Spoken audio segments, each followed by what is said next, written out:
اب آگے نکاح ہی کے حوالے سے کچھ جاہلی روایات کی اصلاح کی گئی ہے۔ بات یہ ہے کہ اہل عرب اور خاص طور پہ اہل مکہ تھے تو دین ابراہیمی کے اوپر، دعویٰ تو وہ دین ابراہیمی کا ہی کیا کرتے تھے، اور ان کے ہاں بھی وہ تمام رشتے جن کو اسلام نے محرم قرار دیا ہے وہ بھی ان کو محرم ہی سمجھا کرتے تھے۔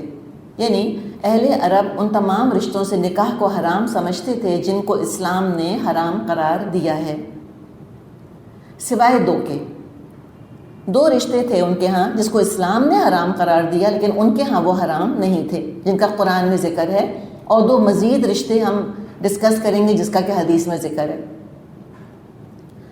تو ان کے ہاں کون سے 2 رشتے جائز تھے جو اسلام جن کو حرام قرار دے رہا ہے وہ ان کے ہاں حلال تھے؟ نمبر 1، سوتیلی ماں سے نکاح کر لیتے تھے، یہ ان کے ہاں جائز تھا، اور نمبر 2، 2 بہنوں کو بیک وقت ایک ہی نکاح میں جمع کر لیتے تھے، یہ بھی ان کے ہاں جائز تھا۔ ان 2 سے یہاں روکا جا رہا ہے۔ تو فرمایا وَلَا تَنْكِحُوا مَا نَكَحَ آبَاؤُكُم مِّنَ النِّسَاءِ إِلَّا مَا قَدْ سَلَفَ، اور جن عورتوں سے تمہارے باپ نکاح کر چکے ہوں ان سے ہرگز نکاح مت کرو مگر جو پہلے ہو چکا سو ہو چکا۔ إِنَّهُ كَانَ فَاحِشَةً وَمَقْتًا وَسَاءَ سَبِيلًا، در حقیقت یہ ایک بے حیائی کا فعل ہے، ناپسندیدہ ہے اور برا چلن ہے۔ تو بات یہ ہے کہ وہ نکاح کر تو لیتے تھے سوتیلی ماؤں سے، پہلے بھی یاد ہے ہم نے پڑھا تھا کہ وہ انہیریٹنس میں اپنے باپ کی بیویاں بھی انہیریٹ کر لیتے تھے، اور دل چاہتا تھا تو بعض دفعہ بیٹا اپنی سوتیلی ماں سے نکاح کر لیا کرتا تھا، لیکن اس معاشرے میں بھی سوتیلی ماں سے نکاح اچھا نہیں سمجھا جاتا تھا، اور ایسے نکاح کو نکاح مقت کہا کرتے تھے۔ نکاح تو لکھ سکتی ہیں اور مقت، یہ مقتا یہاں جو لفظ لکھا ہے وہ مقتا، اسی سے مقت، میم قاف تا، لمبی والی تا، نکاح مقت، اس کو نکاح مقت کہتے تھے۔ تو وہ سمجھتے تو تھے برا، اسلام نے کہا کہ یہ حرام ہے۔ سوتیلی ماں وہ عورت جو تمہارے والد کی بیوی رہ چکی ہے وہ بیٹے پر حرام ہے، بیٹا اس سے وہ تعلق قائم نہیں کر سکتا، سوتیلی ماں حرام ہے سوتیلے بیٹوں پر۔ اچھا اب دیکھیں، اب آگے ایک فہرست آ رہی ہے جن کو ہم محرمات کہتے ہیں کہ یہ محرم رشتے ہیں اور ان سے کسی حال میں نکاح نہیں ہو سکتا۔ چند ایکسیپشنز ہیں وہ دیکھ لیں گے، اور یہ وہ محرم رشتے ہیں جن کو سب محرم سمجھتے ہیں، دنیا میں جہاں ہیں ان کو محرم سمجھتے ہیں وہ، اور کہیں دنیا میں ان کو حلال نہیں سمجھا جاتا۔ کچھ ادیان ایسے رہے ہیں کہ جن میں محرم خواتین سے نکاح کی اجازت رہی ہے، اور ہم اینشنٹ پیگن کلچرز کے اندر بھی دیکھتے ہیں، روم وغیرہ میں، کہ جہاں ان کے ہاں ایسے واقعات ہم کو ملتے ہیں کہ کسی نے اپنی بہن سے نکاح کر لیا تو کسی نے اپنے بھائی سے نکاح کر لیا، کچھ مصر میں، کچھ روم وغیرہ میں ایسے واقعات ملتے ہیں، ایران کے اندر بھی ایسے واقعات ملتے ہیں، اور عام طور پہ جب وہ اپنی محرم خواتین یا محرم مردوں سے جب نکاح کیا کرتے تھے تو موسٹلی یہ رائل فیملیز میں ہوا کرتا تھا، تخت کو برقرار رکھنے کے لیے یا کسی اور ایسی صورتحال سے نمٹنے کے لیے انہوں نے یہ کنٹینجنسی پلان نکال لیا تھا کہ ہم کسی غیر کو نہیں آنے دیں گے، آپس میں بہن بھائی نکاح کر لیں گے، لیکن کبھی بھی اس کو قبولیت عام حاصل نہیں ہوئی ہے۔ ہمیشہ انسان کی فطرت کے اندر یہ چیز موجود ہے کہ نہیں یہ میری محرم خاتون ہیں یا محرم مرد ہیں، اور ہم اس کو آنکھ اٹھا کے نہیں دیکھ سکتے۔ اور اس کا بھی پھر آپ دیکھیں کہ اللہ تعالیٰ نے اس کا اہتمام انتظام کیوں فرمایا، سوچنے کی بات ہے نا، جانوروں کی طرح رشتوں کی پہچان کیوں نہیں اٹھا دی اللہ نے کیوں اتنا محترم بنایا ہے بیٹے کے لیے ماں کو، کیوں اتنا محترم بنایا ہے بھائی کے لیے بہن کو، اور کیوں اتنا محترم بنایا ہے بیٹی کو باپ کے لیے؟ اس لیے کہ یہ نہیں ہونا چاہیے کہ گھر کے اندر ان قریبی رشتوں کے اندر بد نظری یا نعوذ باللہ فحاشی ہو۔ ایک بات اگر انسان کو پتہ چل جائے کہ یہ الاؤڈ ہے ہی نہیں میرے لیے، انسان اس نظر سے دیکھتا ہی نہیں، اس کو یہ اینگل کبھی آتا ہی نہیں سامنے، اس کے گھروں کے اندر حیا رہتی ہے، گھروں کے اندر عفت کی حفاظت کرنے والے ہوتے ہیں، وہ اس نظر سے دیکھتے ہی نہیں۔ تو لہٰذا اب یہاں پر وہ ایک فہرست ہے جس کا کہ ذکر آ رہا ہے۔ فرمایا حرمت علیکم، حرام کر دی گئی تم پر۔ کیا حرام کر دیا گیا؟ کھانا ان کو۔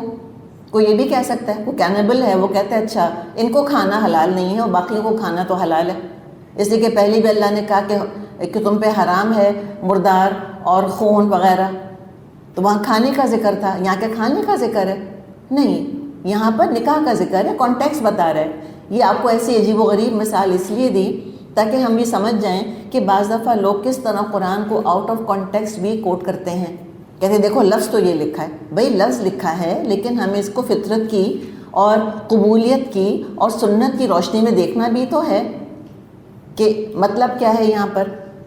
تو مراد یہاں پر کیا ہے؟ لکھا تھوڑی اللہ نے کہ نکاح کرنا، لیکن آٹومیٹکلی انڈرسٹوڈ ہے کہ نکاح حرام ہے ان سے۔ حرمت علیکم، تم پر حرام کر دی گئی۔ کس کے لیے حرام کر دی گئی؟ نکاح کرنے کے لیے حرام کر دی گئی۔ کیا؟ امہاتکم، تمہاری مائیں، ماں، سگی ماں، ستیلی ماں، اس سے اوپر نانی دادی وغیرہ تک سب ماں کی کیٹیگری میں آتی ہیں۔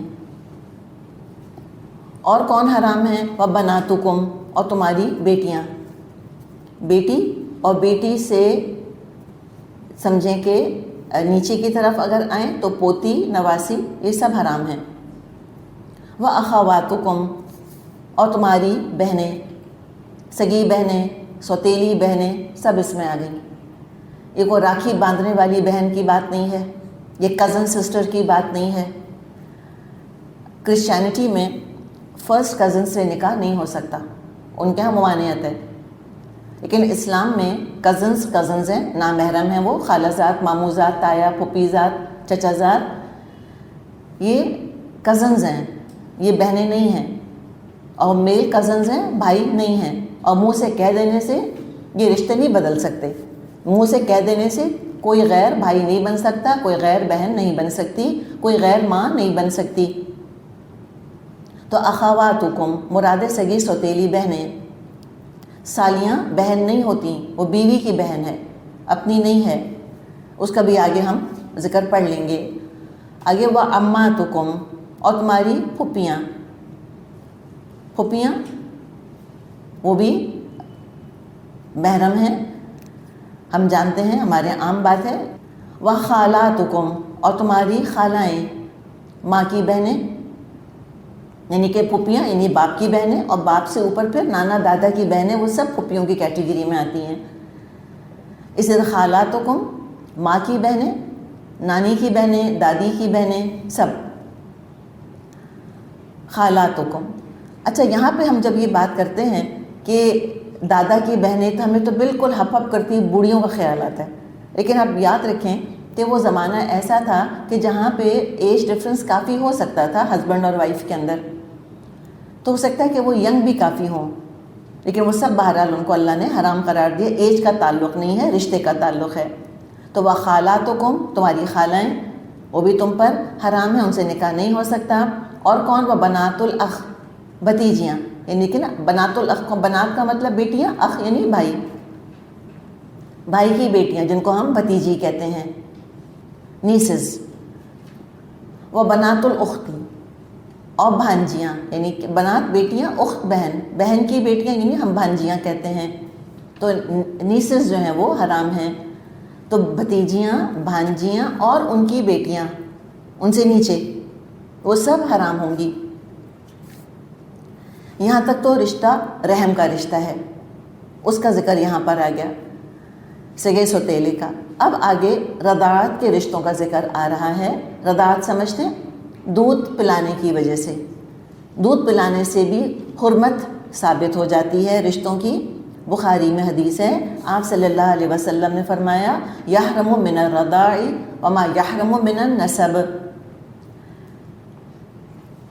جو رشتے نسب سے حرام ہوتے ہیں وہی رشتے رضاعت سے بھی حرام ہوتے ہیں۔ تو یہاں دو کا ذکر کیا جا رہا ہے، وَأُمَّهَاتُكُمُ اللَّاتِي أَرْضَعْنَكُمْ، اور تمہاری وہ مائیں جنہوں نے تم کو دودھ پلایا ہو. تو دودھ پلانے والی بمنزلہ ماں ہے. کس طرح کہ نکاح نہیں ہو سکتا، وراثت کا تعلق نہیں ہے، اسے یاد رکھیں. یہاں بات صرف نکاح کی جا رہی ہے. تو نکاح میں وہ ماں کی طرح ہے. اس عورت نے تم کو دودھ پلایا تو لہٰذا اب وہ تمہاری ماں ہے. اور کون؟ وَأَخَوَاتُكُم مِّنَ الرَّضَاعَةِ، اور تمہاری دودھ شریک بہنیں. ایک عورت ہے، اس نے ایک کو دودھ پلایا، ایک لڑکے کو، اور اس عورت کی اپنی بیٹیاں ہیں. ظاہر ہے اس نے اپنی بیٹیوں کو بھی دودھ پلایا ہوا ہے. تو اب وہ کیا بن گئے سارے؟ یہ دودھ شریک بہن بھائی، یہ آپس میں محرم ہیں، ان کا نکاح نہیں ہو سکتا، وہ بہنوں کی طرح ہو گئی ہیں. اور آگے باقی رشتے دیکھ لیں اسی طرح سے کہ جو رشتے نسب سے حرام ہیں، یعنی خالہ، پھپھی. اسی طرح اب وہ جو عورت ہے اس کی بہن ہے، جس عورت نے دودھ پلایا اس کی بہن بھی خالہ کے درجے میں آ جائے گی، اس سے بھی نکاح نہیں ہو سکے گا. اس لیے ہم یہ دیکھتے ہیں کہ عربوں کے ہاں نسب کا بہت زیادہ اہتمام کیا جاتا تھا کہ اس کا ریکارڈ رکھا جائے، اور کس نے کس کو دودھ پلایا ہے اس کا بہت اہتمام کیا جاتا تھا. ایک واقعہ ہم کو ملتا ہے، ایک مرد اور ایک عورت کا نکاح ہوا مدینے میں، اور وہ میاں بیوی کی حیثیت سے رہنے لگ گئے. کچھ عرصے بعد ایک خاتون آئیں اور انہوں نے آ کر جب دیکھا کہ ان دونوں کا آپس میں نکاح ہے تو انہوں نے کہا کہ ان کا نکاح کیسے ہو سکتا ہے، میں نے تو ان دونوں کو دودھ پلایا ہے. تو پھر میاں بیوی میں جدائی ڈلوائی گئی، طلاق ہوئی ان کے اندر، اس لیے کہ وہ ظاہر ہے وہ میاں بیوی بن کر نہیں رہ سکتے تھے. اور اس میں پھر ہم دیکھتے ہیں کہ بس ایک عورت کی گواہی پر یہ معاملہ کیا گیا. اس میں یہ نہیں کہا کہ اچھا تمہاری گواہی آدھی ہے یا تم مردوں کو بھی لے کر آؤ یا تم 4 گواہ لے کر آؤ، نہیں. اس لیے کہ رضاعت کا معاملہ، اس کا تعلق خواتین سے ہے، تو ایک عورت کی گواہی کو بھی قبول کیا گیا. تو رضاعت سے جو رشتے قائم ہوتے ہیں وہ بھی سگے رشتوں کی طرح بن جاتے ہیں، ان سے نکاح نہیں ہو سکتا. اس کی تفصیلات آپ کتابوں میں پڑھ سکتی ہیں یا کسی مفتی حضرات کے پاس جا کر آپ ان سے پوچھ سکتی ہیں. اب آگے کچھ سسرالی رشتوں کا ذکر ہے. وَأُمَّهَاتُ نِسَائِكُمْ، اور تمہاری بیویوں کی مائیں. تو بیویوں کی مائیں کون ہوئیں؟ ساس یعنی بیوی کی ماں، اور بیوی کی نانی دادی، وہ اسی طرح سے محرم ہوتی ہیں.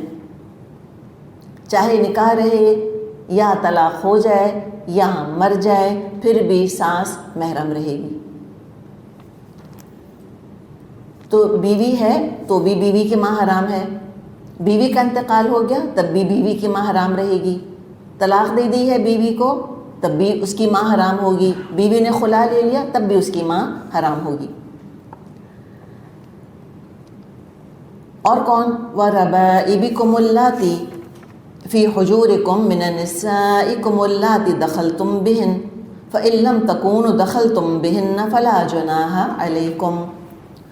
اور تمہاری بیویوں کی لڑکیاں جنہوں نے تمہاری گودوں میں پرورش پائی ہے، ان بیویوں کی لڑکیاں جن سے تمہارا تعلق زوجیت ہو چکا ہو، ورنہ اگر صرف نکاح ہوا ہو اور تعلق قائم نہ ہوا ہو تو ان کو چھوڑ کر ان کی لڑکیوں سے نکاح کر لینے میں تم پر کوئی مواخذہ نہیں. اچھا، اب یہاں جو ربائب کا ذکر آ رہا ہے، ربیبہ، اس کی یہاں 2 کیٹیگریز اللہ تعالیٰ نے ہمیں بتائی ہیں. ربیبہ کون ہے؟ سوتیلی بیٹی. سوتیلی بیٹی کب بنے گی؟ وہ اس کو بیٹی کا درجہ کب ملے گا؟ بیوی کی بیٹی کو، یعنی پہلے نکاح ہوا تھا، کسی اور شوہر سے اس کی بیٹی ہوئی تھی، اس کے بعد اب طلاق ہو گئی یا وہ بیوہ ہو گئی یا اس نے خلا لے لیا پہلے شوہر سے اور دوسرے مرد سے نکاح کر لیا. اب جو دوسرا مرد ہے اس کے لیے اپنی بیوی کی یہ جو بیٹی ہے پہلے شوہر سے، وہ سوتیلی بیٹی کب کہلائے گی؟ بیٹی کے درجے میں آ کر وہ محرم کب بنے گی؟ جب یہ مرد اس عورت سے ازواجی تعلق قائم کر لے، شادی کنزیومیٹ ہو جائے. پھر سمجھیں کہ نہیں سیکشل انٹرکورس ہو گیا اگر اس عورت سے، اب وہ اس کی جو بیٹی ہے اب وہ بیٹی کی کیٹیگری میں آ جائے گی، اس سے نکاح کبھی بھی نہیں ہو سکے گا. لیکن صرف نکاح کیا تھا کسی عورت سے اور رخصتی نہیں ہوئی، خلوت صحیحہ، یاد ہے ہم نے سورہ بقرہ میں بات کی تھی خلوت صحیحہ، اتنا وقت تنہائی میں نہیں گزرا کسی عورت کے ساتھ جس میں کہ شادی کنزیومیٹ ہو سکے، اور پھر طلاق ہو گئی۔ تو اب تو چونکہ شادی کنزیومیٹ ہی نہیں ہوئی تھی، رخصتی ہی نہیں ہوئی تھی، صرف زبانی کلامی بات چیت ہوئی تھی، کوئی جسمانی تعلق تو قائم نہیں ہوا تھا، اس عورت کو چھوڑ دیا، اور پھر اگر چاہے تو پھر وہ اس عورت کی اس بیٹی سے نکاح کر سکتا ہے۔ کلیئر؟ تو یہ دو طرح کے ہم نے دیکھیں کہ بیوی کی جو بیٹی ہوگی وہ دو کیٹیگریز میں ڈیوائیڈ ہو سکتی ہے depending upon the nature of the physical relationship. اگر فزیکل ریلیشن شپ اسٹیبلش ہو گیا تو بیٹی بن گئی، اگر فزیکل ریلیشن شپ اسٹیبلش نہیں ہوا تو اس بیوی کی بیٹی کسی بھی طرح کی عورت کی طرح ٹریٹ کی جائے گی، یعنی کہ وہ حلال ہوگی، اگر چاہے گا تو نکاح کر لے گا۔ اچھا، اور کون سی خواتین محرم ہیں؟ وَحَلَائِلُ أَبْنَائِكُمُ الَّذِينَ مِنْ أَصْلَابِكُمْ، اور تمہارے ان بیٹوں کی بیویاں جو تمہاری صلب سے ہوں۔ اچھا، حلیلہ کی جمع ہے حلائل، تو یہاں مراد کیا ہے؟ یہاں مراد ہے سگے بیٹے کی بیوی، بہو، اس کو ہم بہو کہتے ہیں، ڈاٹر ان لا۔ تو اڈاپٹیڈ بیٹا نکل گیا، منہ بولا بیٹا نکل گیا۔ ہم نے بات کی کہ منہ بولے کا اسلام میں قطعاً کوئی اعتبار نہیں ہے، نہ کوئی منہ بولی ماں ہوتی ہے، نہ کوئی منہ بولی بہن ہوتی ہے، نہ کوئی منہ بولا بیٹا ہوتا ہے۔ وہ تو میڈیکلی پروون ہونا چاہیے کہ ان کا آپس کا بلڈ ریلیشن ہے، یعنی خون کا رشتہ ہے، رحم کا رشتہ ہے، تب تو وہ سگے ہوں گے، ورنہ باتوں کا اعتبار کوئی نہیں۔ اور ان کے ہاں عام رواج تھا عربوں کے ہاں متنبع بنانے کا۔ متنبع کیا ہوتا ہے کہ اپنا بیٹا بنا لیا، کہا کہ تم میرے بیٹے ہو، پھر جائیداد میں حصہ لیا کرتا تھا، وہ جائیداد سے حصہ اس کو ملتا تھا، وہ اپنے اڈاپٹیڈ فادر کا نام لیا کرتا تھا اور بالکل سگے بیٹوں کی طرح ٹریٹ کیا جاتا تھا۔ اس کی بیوی اسی طرح سسر پر حرام ہوتی تھی جیسے سگی بہو حرام ہوتی ہے۔ تو اسلام نے یہاں پر اس چیز کو کنٹین کر دیا کہ ہاں سگے بیٹے کی بیوی تو محرم ہوگی، تو سسر محرم ہے، چاہے نکاح رہے یا طلاق ہو یا خلا ہو یا بیٹا مر جائے، وہ بیوہ ہو جائے، بہو بیوہ ہو جائے گی تب بھی وہ محرم ہی رہے گی۔ تو سسر کون ہے؟ بمنزلہ باپ، ٹھیک ہے، باپ کی طرح ہے، کس کا؟ سگے بیٹے کی بیوی کے لیے۔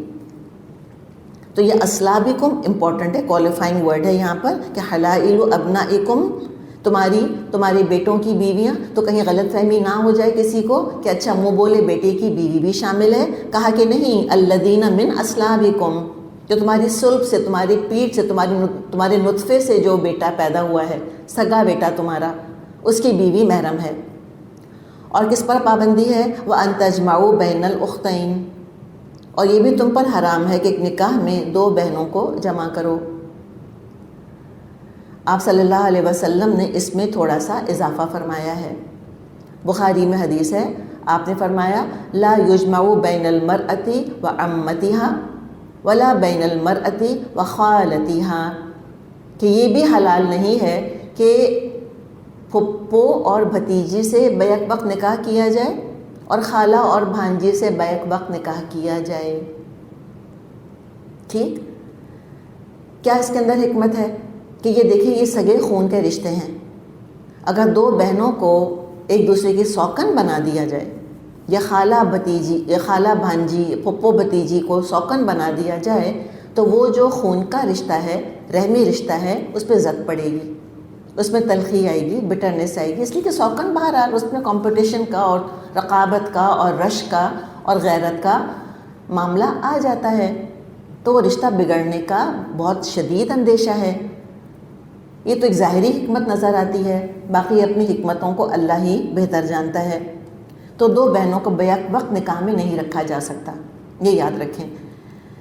اچھا، اب اگر ایک بہن کو طلاق دے دی یا وہ مر گئی یا خلا لے لیا، تو اب کیا اس کی بہن سے کر سکتے ہیں؟ جی بالکل کر سکتے ہیں، پھر کر سکتے ہیں۔ یہی معاملہ خالہ بھانجی کا ہے، یہی معاملہ پھپھی بھتیجی کا ہے۔ تو پابندی کس بات پر ہے کہ بیک وقت ان کو نکاح میں جمع نہیں کر سکتے۔ تجمعوا بین الاختین، یہ مطلب ہے یہاں پہ۔ تو یہ ابدی محرم نہیں ہے، پھر یہ کون؟ سالی ابدی محرم نہیں ہے، بیوی کی بھانجی یا بیوی کی بھتیجی، یہ ابدی محرم نہیں ہے. پھر خاص سچویشن میں ان سے نکاح ہو سکتا ہے. پیچھے جو ہم نے رشتے پڑھے ان سے تو کسی بھی حال میں نکاح نہیں ہو سکتا.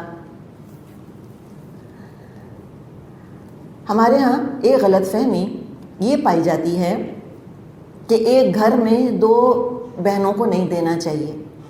کہتے ہیں کہ یہ اس کے اندر شگون ہوتا ہے، ایک خوش رہتی ہے ایک خوش نہیں رہتی. اور بعض لوگ جو ہیں پھر اس آیت کا بھی ریفرنس دے دیتے ہیں کہ اللہ نے بھی کہا ہے قرآن کے اندر کہ 2 بہنوں کو جمع نہیں کرو. تو 2 بہنوں کو ایک گھر میں جمع کرنے کا نہیں کہا کہ 2 بھائیوں سے 2 بہنوں کی نہیں ہو سکتی، یہ نہیں فرمایا. جو ہم سمجھتے ہیں کہ نہیں 2 بہنوں کو 2 بھائیوں سے نہیں بیاہیں گے، ہم ایک خاندان میں 2 بیٹیاں نہیں دیں گے، یہ بات نہیں ہے. یہاں پر مراد یہاں پر ہے کہ ایک مرد کے نکاح میں بیک وقت کہ اس نے ایک سے نکاح کیا اور پھر دوسری بہن کو دوسری بیوی بنا کر لے آیا، وہ کو وائفز نہیں بن سکتی. یہ بات ہے دراصل. باقی ایک خاندان میں دینے میں کوئی مسئلہ نہیں ہے، اس میں شگون وغیرہ کا معاملہ نہیں کرنا چاہیے. اور پھر فرمایا الا ما قد سلف، مگر پہلے جو ہو چکا وہ ہو چکا. ان اللہ کان غفور رحیما، اللہ بخشنے والا اور رحم فرمانے والا ہے. اچھا بالکل یہی بات ہم پیچھے ایک اور جگہ پڑھ چکے آیت نمبر 22 میں، کہ جہاں پہ آیا تھا کہ سوتیلی ماؤں سے نکاح نہیں کرو، وہاں بھی فرمایا تھا الا ما قد سلف، مگر جو ہو چکا وہ ہو چکا. اور یہاں بھی یہی فرمایا. کیوں بتایا یہ؟ دیکھیں اس لیے کہ ایسے جب یہ احکامات آئے ہیں اس وقت ایسے نکاح موجود تھے اور ان نکاحوں کے نتیجے میں اولادیں موجود تھیں. تو اب اگر بیک ڈیٹڈ حکم کو نافذ کیا جائے تو اب کیا ہوگا؟ کیا وہ اولاد ناجائز قرار پائے گی؟ تو نہیں، گڑے مردے نہیں اکھاڑتا اسلام. اب جو ہو چکا وہ ہو چکا، ڈن از ڈن. ایسی شادیوں کے نتیجے میں جو اولاد ہوئی وہ جائز ہوگی، نہ پکڑ نہ گناہ، آئندہ نہیں ہو سکتا. اب اگر کسی شخص کے نکاح میں بیک وقت 2 بہنیں ہیں تو ایک کو چھوڑنا ہوگا. بھانجی خالہ جمع ہیں، ایک کو چھوڑنا ہوگا. پھپھو بھتیجی جمع ہیں، ایک کو چھوڑنا ہوگا. سوتیلی ماں سے نکاح کیا ہوا ہے، چھوڑنا ہوگا، اب چھوڑنا ہوگا. پچھلا جو معاملہ ہو چکا سو ہو چکا. الا ما قد سلف، done is done, can not be undone. گڑے مردے مت اکھیڑو، بس معاملہ ہو گیا. اب آگے یہ احکامات اللہ نے دے دیے، اب آگے ان کا خیال رکھنا ہے. تو یہاں پر ہم دیکھ رہے ہیں کہ کس شد و مت کے ساتھ اللہ تعالیٰ نے نسب کی حفاظت فرمائی ہے. آپ کو یاد ہوگا ہم نے مقاصد شریعت ڈسکس کیے تھے، ذرا بتائیں تو کیا کیا تھے؟ تحفظ مال، تحفظ جان، تحفظ عقل، تحفظ دین اور تحفظ نسب. تحفظ نسب لینج کی اسلام میں بہت امپورٹنس ہے. اور آج بھی ہم جانتے ہیں کہ بعض ایسی ٹینڈنسیز یا ایسی بیماریاں یا کچھ ایسے موروثی امراض ہوتے ہیں کہ جو اسی طرح سے ٹرانسفر ہوتے نسل در نسل، اور اگر ان کے بارے میں علم ہو تو ان کے بارے میں احتیاط کی جا سکتی ہے، ان سے بچا جا سکتا ہے. تو اس کے اندر گڑبڑ نہیں ہونی چاہیے، بالکل کلیئر ڈیمارکیشن ہونی چاہیے کہ یہ بچہ کس کا ہے. باپ کا پتہ ہونا چاہیے، ماں کا پتہ ہونا چاہیے. تو اس حوالے سے جو آج کل کے حالات ہیں ذرا اس کے بارے میں بھی ہم کو محتاط ہونا چاہیے. سمجھنے کی بات یہ ہے کہ ایگ، سپرم اور ووم، ایگ، سپرم اور ووم شوہر اور بیوی کے علاوہ کسی کا نہیں ہو سکتا. ان 3 چیزوں میں کوئی ایکسٹرنل کنٹریبیوشن نہیں ہو سکتی. تو سرگیٹ مدرز الاؤڈ نہیں ہیں، سپرم بینکس کی اجازت نہیں ہے، ڈونر ایگز کی اجازت نہیں ہے. یہ اسلامی فقہ اکیڈمی کا متفقہ فیصلہ ہے. دوسری بات یہ بھی ہم ذہن میں رکھیں کہ IVF کا جہاں تک تعلق ہے، ان وٹرو فرٹیلائزیشن، اس کی علماء نے اجازت دی ہے لیکن چند شرائط کے ساتھ. شرط یہ ہے کہ بیوی کنسیو نہ کر سکتی ہو یا شوہر کا کوئی ایسا معاملہ ہو. تو ان وٹرو فرٹیلائزیشن میں آرٹیفیشل انسیمینیشن بھی کرتے ہیں کہ شوہر کا نطفہ لیا جاتا ہے اور پھر اس کو بیوی کے رحم کے اندر داخل کیا جاتا ہے، اس لیے کہ شوہر میں کوئی خرابی ایسی ہوتی ہے کہ وہ فطری طریقے سے، قدرتی طریقے سے یہ عمل کرنے کے قابل نہیں ہوتا۔ تو آرٹیفیشل انسیمینیشن نمبر 1، یا وہ ان وٹرو فرٹیلائزیشن کرتے ہیں کہ بیوی کا اووم لیا جاتا ہے، شوہر کا سپرم لیا جاتا ہے، اس کو باہر ایکسٹرنل سمجھیں کہ انٹرفیئرنس، یا ایکسٹرنل ہم یہ سمجھیں کہ انٹروینشن کے ذریعے اس کو فرٹیلائز کیا جاتا ہے اور پھر اس کو بیوی کے رحم کے اندر امپلانٹ کیا جاتا ہے۔ اس کی علماء نے اجازت دی ہے تقریباً اکراس دا بورڈ، لیکن اس میں پہ ہم یاد رکھیں کہ نطفہ بھی شوہر کا ہوگا اور اووم بیوی کا ہوگا اور رحم بیوی کا ہوگا، یوٹرس بیوی کا ہوگا۔ کوئی دیکھیں تو ایکسٹرنل انٹروینشن کی اجازت ہے، ٹھیک ہے، چند شرائط کے ساتھ۔ ایکسٹرنل کنٹریبیوشن کی اجازت نہیں ہے، کوئی کنٹریبیوٹ نہیں کر سکتا، انسانی ہمدردی کے نام پر اپنا نطفہ نہیں دے سکتا، یا انسانی ہمدردی کے نام پر اپنا اووم نہیں کوئی دے سکتی، نہ اپنا یوٹرس دے سکتی ہے۔ اور بعض لوگ اس کو ملا دیتے ہیں رضاعت کے ساتھ، کہ جیسے رضاعت کی اجازت ہے ایسے ہی سروگیسی کی اجازت ہے، سروگیٹ مدرس کی۔ دونوں میں زمین آسمان کا فرق ہے، دونوں ایک چیزیں نہیں ہیں۔ بظاہر بہت سمپل لگتا ہے دیکھنے میں، اتنا سمپل نہیں ہے۔ انہوں نے سروے کیا ہے اور انہوں نے یہ دیکھا ہے کہ بعض دفعہ اس عورت کا ڈی این اے، جن کی جو سروگیٹ مدر ہوتی ہے، اس ماں کا ڈی این اے پلیسنٹا کے تھرو بچے کے ڈی این اے کے ساتھ مل جاتا ہے جا کر، اور بعض دفعہ بچے کا ڈی این اے پلیسنٹا کے تھرو جا کر ماں کے باڈی کے اندر چلا جاتا ہے۔ تو اس کے اندر بہت چیزیں مکس اپ ہو سکتی ہیں، یہ اتنا سمپل نہیں ہے کہ ہم کہیں کہ جیسے کہ ماں نے، ایک عورت نے دودھ پلا دیا، ایسے ایک ماں جو ہے وہ اس نے اپنا رحم دے دیا اور سروگیٹ مدر وہ بن گئی ہے۔ اچھا، جہاں تک آئی وی ایف کا تعلق ہے، اس میں بھی انتہائی احتیاط کی ضرورت ہے۔ یہ معاملہ ٹرانسپیرنٹ نہیں ہے، انتہائی اوپیک معاملہ ہے۔ 100% ڈاکٹر پر ٹرسٹ ہو کہ اس نے شوہر ہی کا نطفہ لیا ہے، شوہر اور بیوی ہی کا اووم لیا ہے، 100% یقین ہو۔ پھر لیب میں یہ کام ہوتا ہے، لیب والوں کے اوپر 100% یقین، 100% ٹرسٹ ہو کہ انہوں نے اووم فرٹیلائز کرنے میں کسی اور کا سپرم تو نہیں لے لیا، اور وہ کرتے ہیں اس طرح سے، اس لیے کہ سارا پروسیجر ہے بہت مہنگا، چارج بہت کر لیا ہوتا ہے انہوں نے، اور فیلئر میں پیسہ یعنی وہ بھی ایک طرح سے داؤ پہ لگا ہوا ہوتا ہے، اور لوگ مینٹلی بڑے انویسٹ ہوتے ہیں، ایموشنلی بڑا انویسٹڈ ہوتا ہے کپل، ڈیسپریٹ ہوتا ہے کپل کہ ہمیں ہر حال میں چاہیے۔ تو بعض دفعہ وہ یہ کرتے ہیں کہ جب وہ یہ دیکھتے ہیں کہ شوہر کے سپرم سے اووم فرٹیلائز نہیں ہو رہا، وہ کسی اور کے سپرم سے کر دیتے ہیں، اور وہ لے جا کر اس میں امپلانٹ کر دیتے ہیں ووم کے اندر، اور جو بچہ پیدا ہوتا ہے وہ شوہر کا ہوتا ہی نہیں ہے۔ تو اب دیکھیں نسب گڑبڑ ہوا، ٹھیک ہے نا، تحفظ نسب تو گیا نا پھر، ٹھیک ہے۔ اسی طرح پھر تحفظ مال، اب وہ بچہ کسی اور کا ہے، اللہ جانے کس ایکس وائی زی کا سپرم تھا، اس سے یہ اووم فرٹیلائز کر دیا۔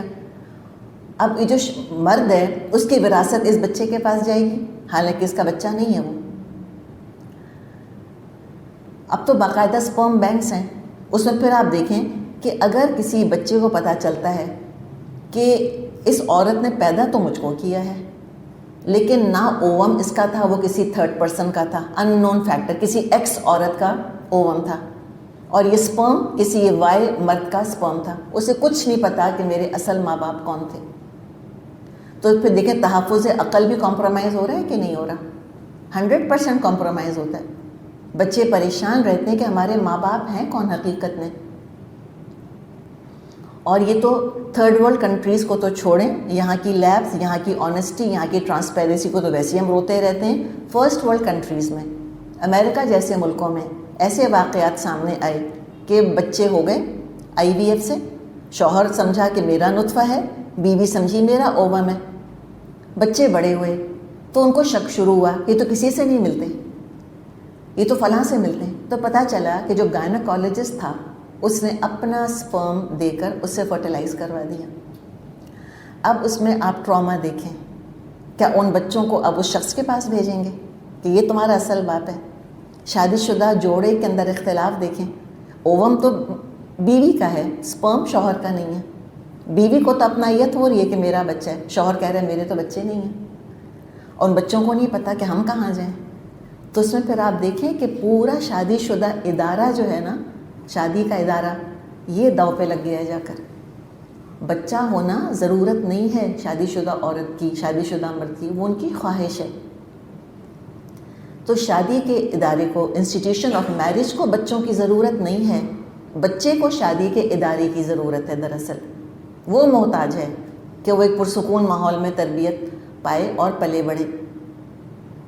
اگر نہیں ہے اولاد تو نہیں ہے، اللہ کا فیصلہ سمجھ کے قبول کریں. اور یہ تو پھر آئی وی ایف کی ہم بات کر رہے ہیں، ان وٹرو فرٹیلائزیشن کی ہم بات کر رہے ہیں. دنیا میں اس میں اتنا کنفیوژن ہے اس وقت، اتنے مسائل جنم لے رہے ہیں. اور پھر آپ دیکھیں کہ بعض لوگ تو پتہ کرانا ہی نہیں چاہتے کہ اس بچے کا ہم چلو جینیٹک ٹیسٹ کرا لیں. ہم کہتے ہیں نا کہ they just look the other way, ignorance is bliss سمجھتے ہیں کہ بس بچہ ہو گیا نا بس. لیکن آپ سوچیں کہ ہو سکتا ہے وہ بچہ نہ، تمہارا بچہ نہ ہو، یا تو بیوی کا اووم نہ ہو، اس میں کوئی خرابی. بعض دفعہ اووم ریپلیس کر دیا ہو لیب میں انہوں نے، بعض دفعہ شوہر کا سپرم نہ ہو، انہوں نے سپرم ریپلیس کر دیا ہو کہیں سے. ہو سکتا ہے کہ بعض دفعہ نہ سپرم شوہر کا ہو، نہ اووم بیوی کا ہو. اس لیے کہ آپ کو شاید علم ہوگا کہ جب وہ اس طرح ان وٹرو فرٹیلائزیشن کرتے ہیں تو وہ ایک سے زیادہ اووم کو فرٹیلائز کرتے ہیں، اس لیے کہ اس میں ابورشن کے، مس کیریج کے چانسز بہت ہوتے ہیں.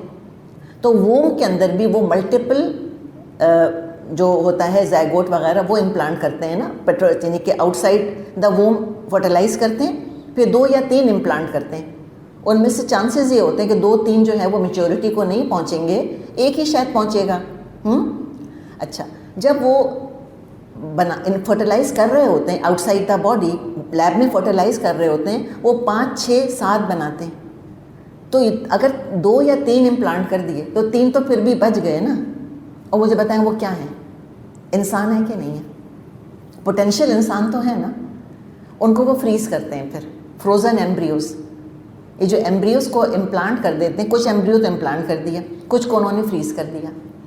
اب جب ان کو لگا کہ یہ معاملہ آگے نہیں بڑھ رہا تو بجائے کہ آنیسٹلی وہ کہہ دیں کپل سے کہ بھئی تمہارا معاملہ نہیں ہو رہا، وہ بعض دفعہ وہ کسی اور کا ایمبریو تھو کر کے اس کے اندر امپلانٹ کر دیتے ہیں.